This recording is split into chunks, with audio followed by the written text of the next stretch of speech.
Maraming salamat, Brother Eddie, for that wonderful introduction. To all of you dreamers of a beautiful and prosperous Philippines, to all of you seekers of a just and humane society, to our beloved keynote speaker, former Chief Justice Reynato Puno, to all the bishops who are here, Bishop Rudy Juan, Bishop Leo Alconga, Bishop Eli Mercado, Bishop Chito Sanchez, Bishop Te Padillo, Bishop Arthur Asi, of course Bishop Ruben Abante, and many other bishops who are here, and all the priests and pastors who are also here. To all our esteemed conveners from the Catholic and Evangelical communities, to all the leaders and members of all organizations supporting our movement and the People's Primary. Sa inyo pong lahat, mga kapatid ko sa Panginoon, tunay po na isang mapagpalang araw sa inyong lahat. Magandang umaga po sa inyong lahat. We thank you for coming here today and joining us in this endeavor. We are gathered here today because of a dream of a beautiful Philippines that is pleasing in the eyes to our Lord. A Philippines that is beautiful in its march to progress and prosperity, where there is enough for everyone, where no Filipino is left behind to suffer in poverty. A country that seeks prosperity for all and not only for a few. A society where dreams are possible, however high they may seem. Where every child can attain the fullness of life as he or she conceives it to be. A country where the poor can also be strong and the weak can also be strong.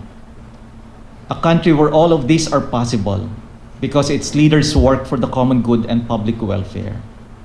Because its government gives equal opportunity to all and protects and strengthens the weakest and controls the excesses of the mighty.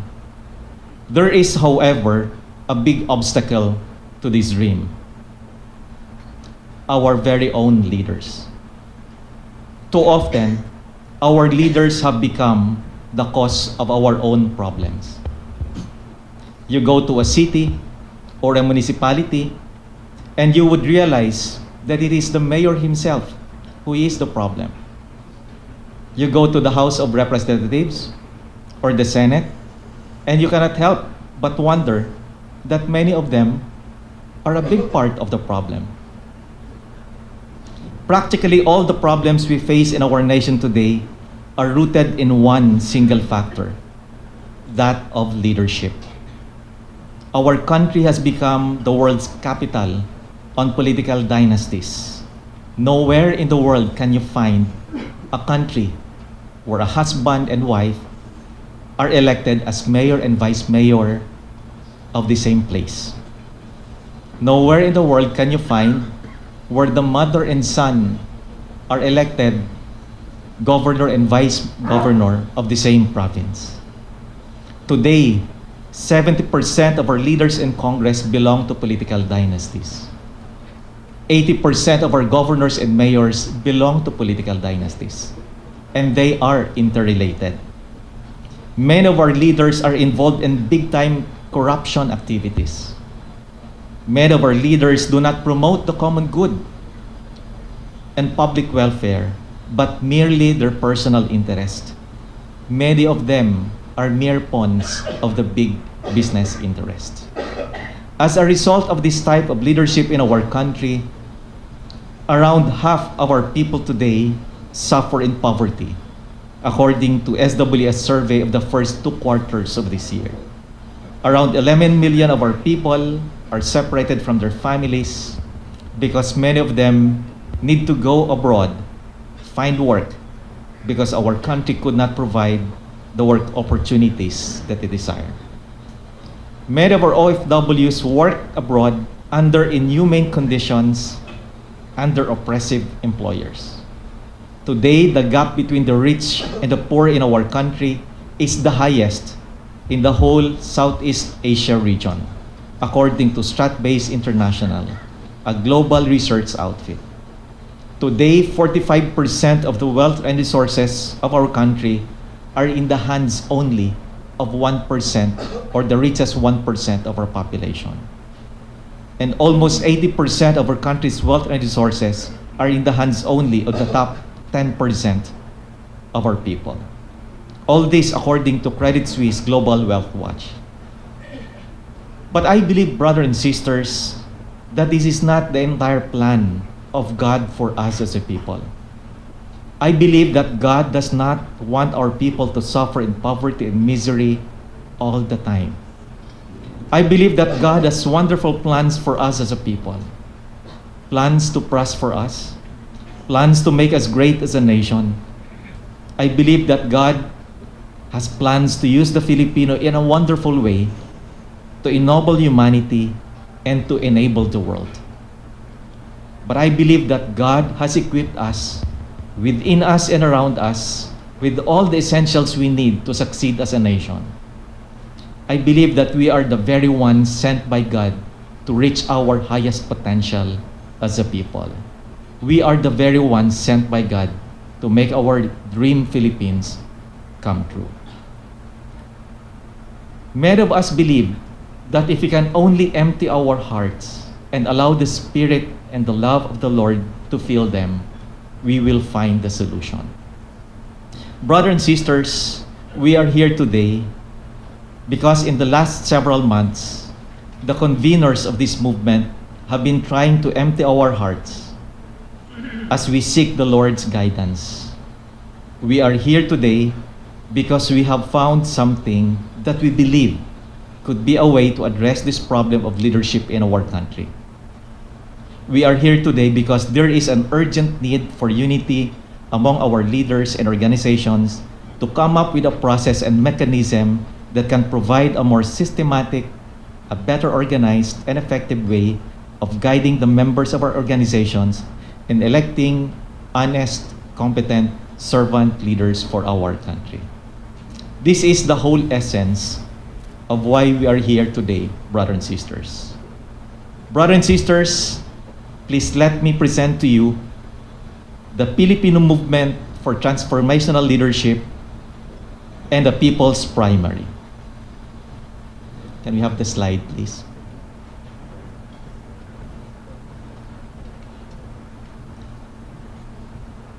PMTL, or the Filipino Movement for Transformational Leadership. In September of last year, a small group of ex-priests, pastors, and ex-seminarians got together to develop the concept of a People's Primary. After 6 months of meeting every Sunday, we finished a draft of the mechanics. Then I was invited by the Brotherhood of Christian Businessmen Professionals to speak in a series of its anti-corruption campaign in Manila, Batangas, Cebu, Cagayan de Oro, and Davao. By June of this year, BCBP took the lead in inviting other leaders of various Catholic organizations to listen to the idea of a People's Primary. The combined leadership of BCBP, Ligaya ng Panginoon, Couples for Christ, Federation of Trans-Parochial Charismatic Communities, Christian Family Movement, among others, brought the coalition of Catholic organizations to where it is today. In the evangelical community, the combined leadership of some pastors, please allow me to acknowledge them: Pastor Keith Cabral, Pastor Bunny Miguel, Ben Quinones, Pastor Jojo Gonzalez, and of course, Bishop Ruben Abante, and many other pastors and bishops who helped build the conveners among the evangelical churches. PMTL today is composed of Christian faith-based organizations from the Catholic and evangelical communities who have come together to do God's work in the political field. Our primary aspiration is to pursue national transformation of our country in accordance with God's plan by guiding the members of our organizations on how to elect honest, competent, servant leaders of our country. And the next thing that we did after we formed PMTL, or invited conveners to it, the leaders of the member organizations of PMTL discussed and debated on a common criteria or gabay on how to choose honest, competent servant leaders for our country. And after more than 3 months of often long and winded discussions, we came up with the Gabay Cristo, which is composed of 20 specific questions falling under 4 categories. This Gabay Cristo is what we will use in determining whether a person is qualified to be recommended or nominated as president, vice president, or senator. Bishop Ruben Abante will discuss in greater detail later on this Gabay Cristo. After several months of discussion, we were also able to come up with a reform agenda which contains 17 specific reform items. Those who will qualify for nomination under the People's Primary will have to sign a covenant that they will implement the reform agenda if and when they get elected into public office. Dr. Ron Mendoza, Executive Director of the Asian Institute of Management Policy Center, will discuss this in greater detail later on. Then after we have developed the Gabay Cristo and reform agenda, the next step will be the organizations who are members of PMTL or the movement. After the formal launching today, there will be a nomination process. And that nomination process will begin starting tomorrow, September 16, up to September 30. So for 2 weeks, using the Gabay Cristo, each member organization of the PMTL must recommend 2 candidates for president, 2 candidates for vice president, and 8 candidates for senator. The organizations must submit their recommendees to the PMTL Recommendation Committee on or before September 30. Then, after they have submitted recommendees, there will be a short list of top 10 recommendees. A short list of the top 10 recommendees for the president and top 10 recommendees for vice president, and a short list also for senator. The PMTL Recommendation Committee will then notify and invite all the top 10 recommendees for president and vice president to the National Convention on October 5 and 6. So 2 days of National Convention. And during the National Convention, all the top 10 recommendees for president and vice president shall be allowed to speak and present their platforms, as well as entertain questions from a panel of people. And we will try our best to live stream this National Convention to our other members in the provinces.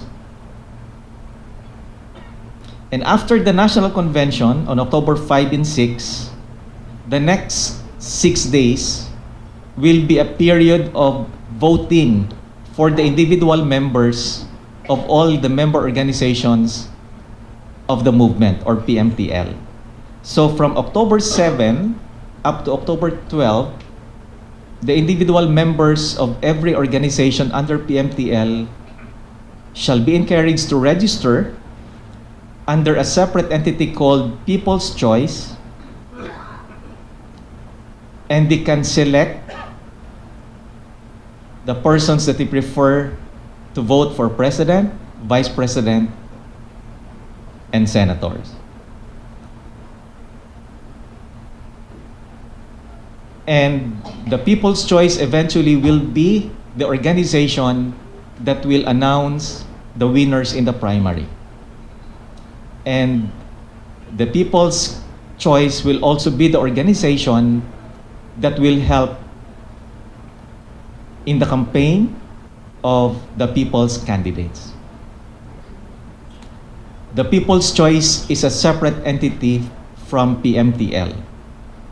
While PMTL, its membership are member organizations, the members in the People's Choice are individual members of all the organizations under PMTL.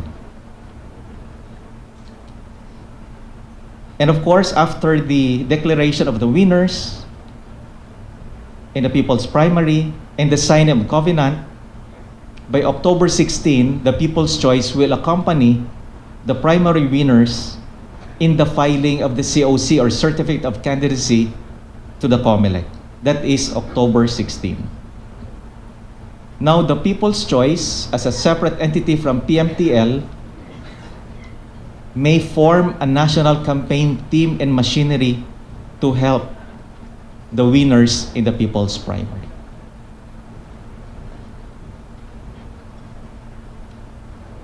Again, the People's Choice National Council may form this national campaign team for the candidates, and the individual members of the PMTL member organizations may volunteer to join actively in the campaign of the People's Choice candidates. A local team will be set up or may be set up and organized in every province and city or municipality, which shall be composed of volunteer individual members of the PMTL member organizations in those areas. We would also try to invite, of course, their families, friends, neighbors, and other supporters.